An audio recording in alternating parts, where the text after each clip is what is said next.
pilar atau yang penyangga, ada delapan tiang. Ini adalah proses perjalanan hidup manusia yang ketika sudah mengalami masa suksesnya, ya tumbuh agam itu istilahnya disimbolkan menjadi sangkar yang berwujud bulan. Jadi semakin mendekatkan diri kepada Tuhan Yang Maha Esa, meninggalkan keduniawiannya. Terus ketika kita sudah benar-benar berbuat, ya seharusnya sudah semakin semangat, semakin sudah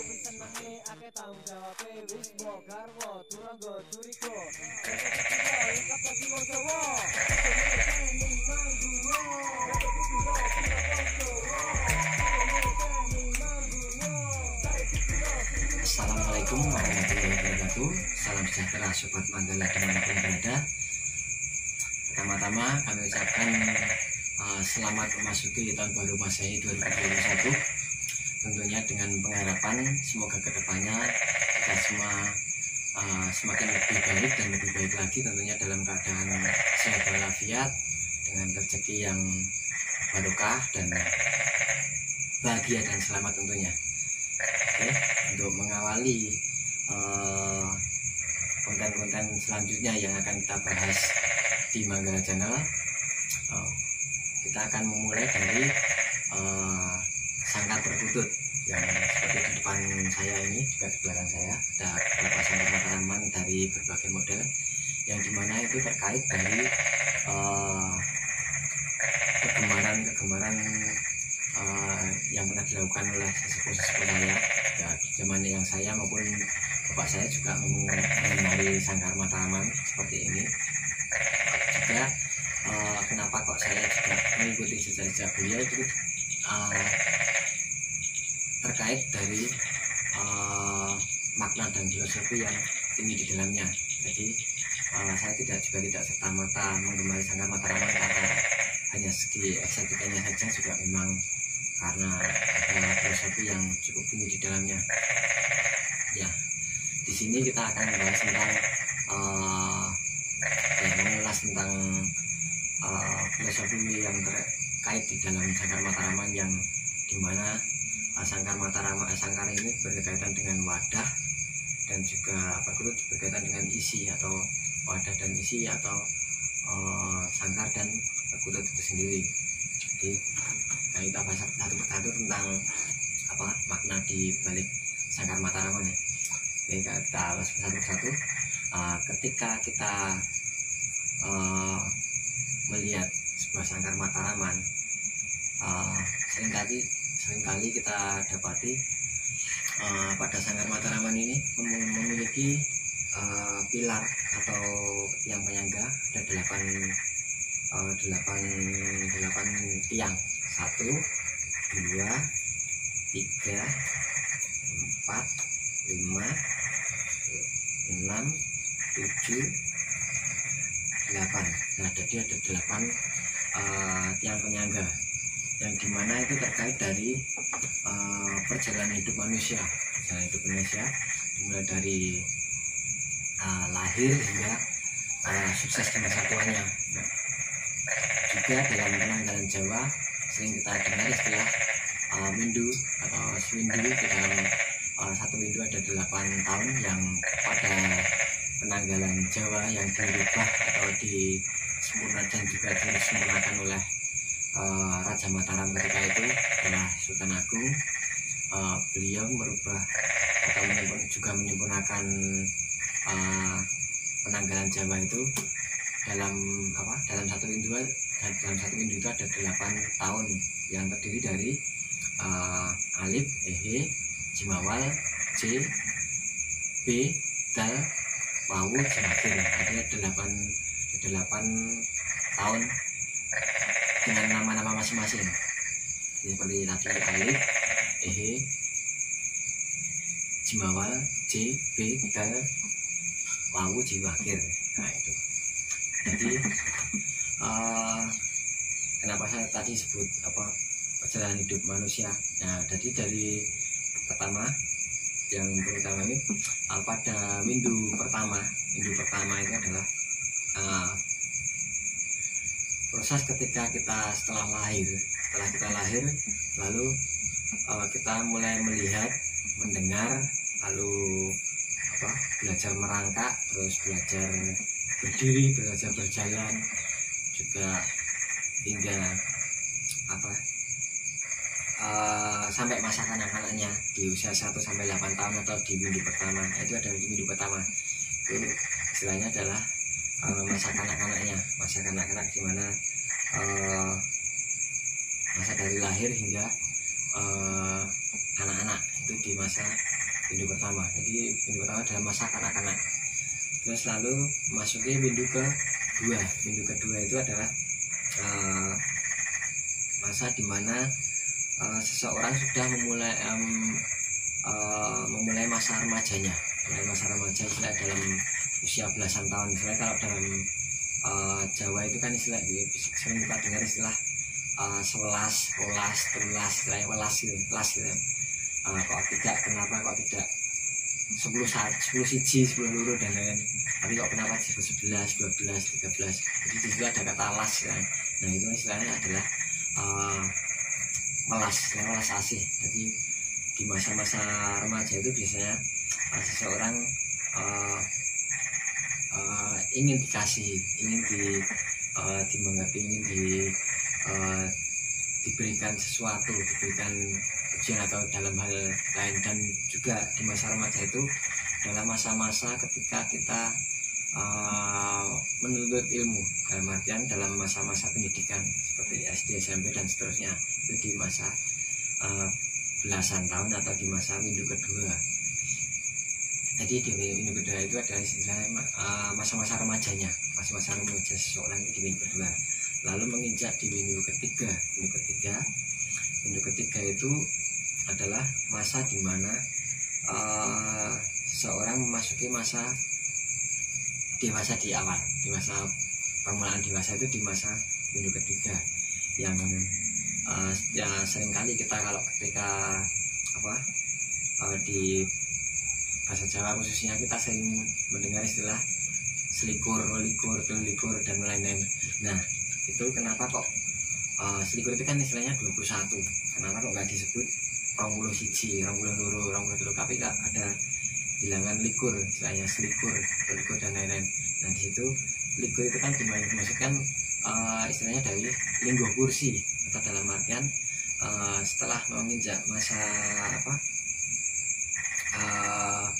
setelah menuntut ilmu, setelah cukup mendapatkan ilmu, biasanya seseorang itu sudah memulai mencari hasil dari apa yang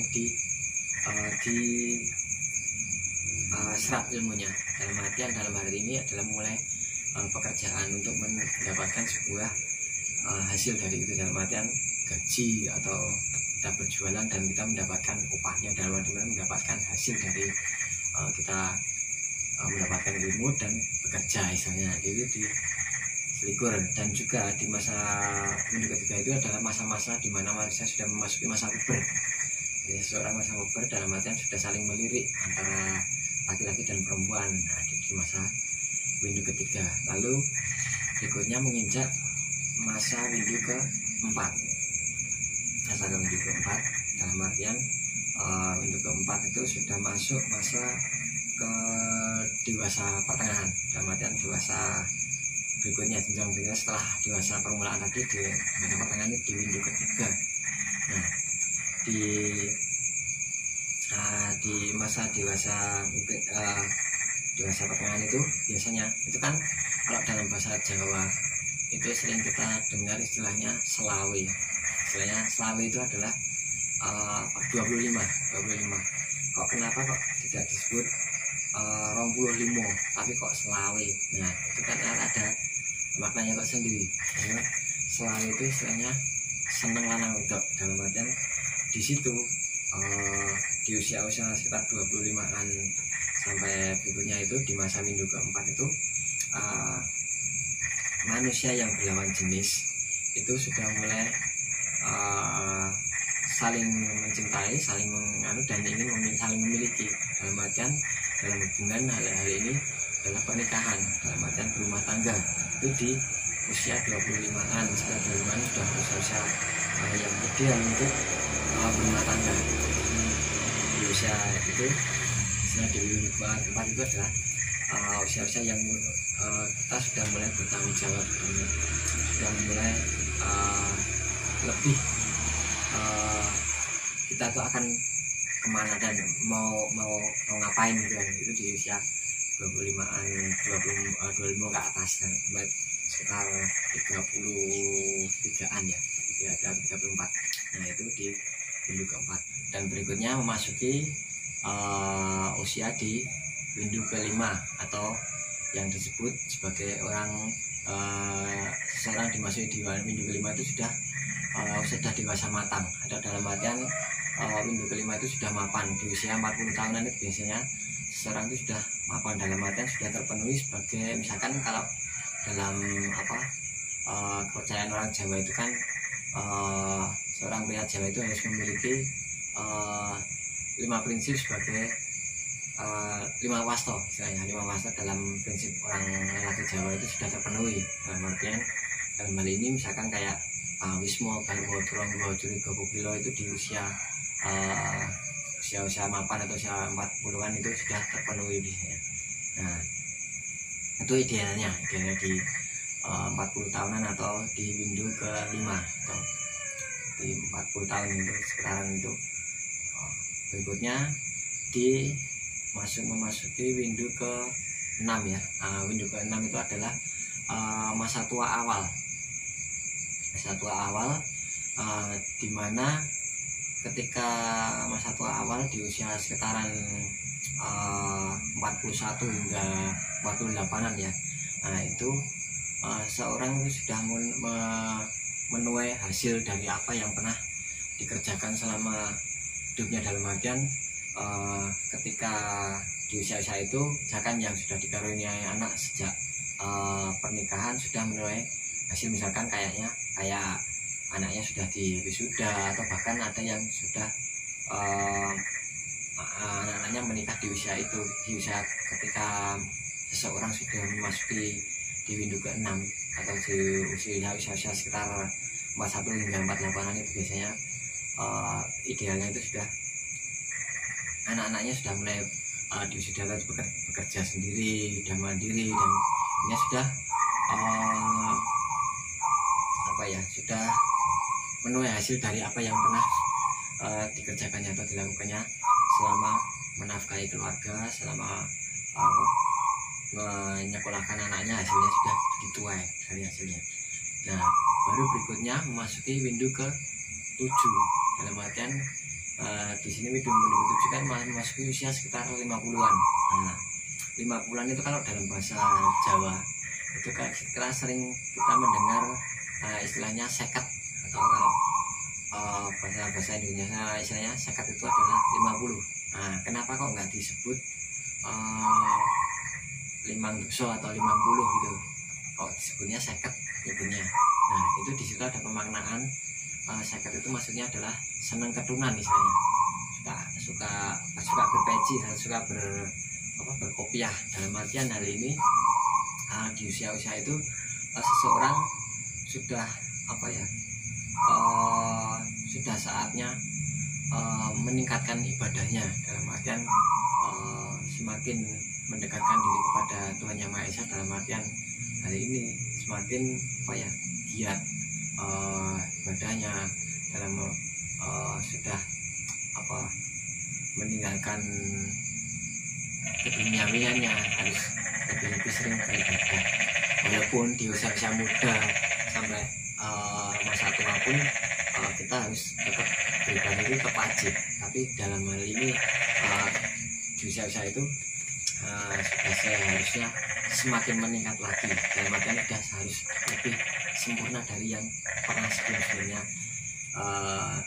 di masa-masa masa perjalanan dari windu 1 sampai windu ke-6. Jadi memasuki windu ke-7 ya sudah saatnya sudah semakin lebih baik lagi ibadahnya di usia sekitar 50-an, 50 dari usia sekitar 49 sampai 56-an lah. Nah, baru berikutnya memasuki usia Windu ke-8 atau yang disebut sebagai Tumbuh Ageng.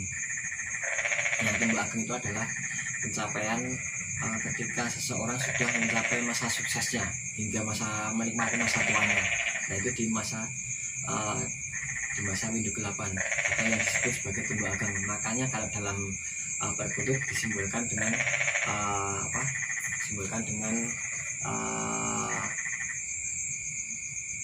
perwujudan yang sangkarnya bulat atau tidak. Kenapa kok tidak kotak?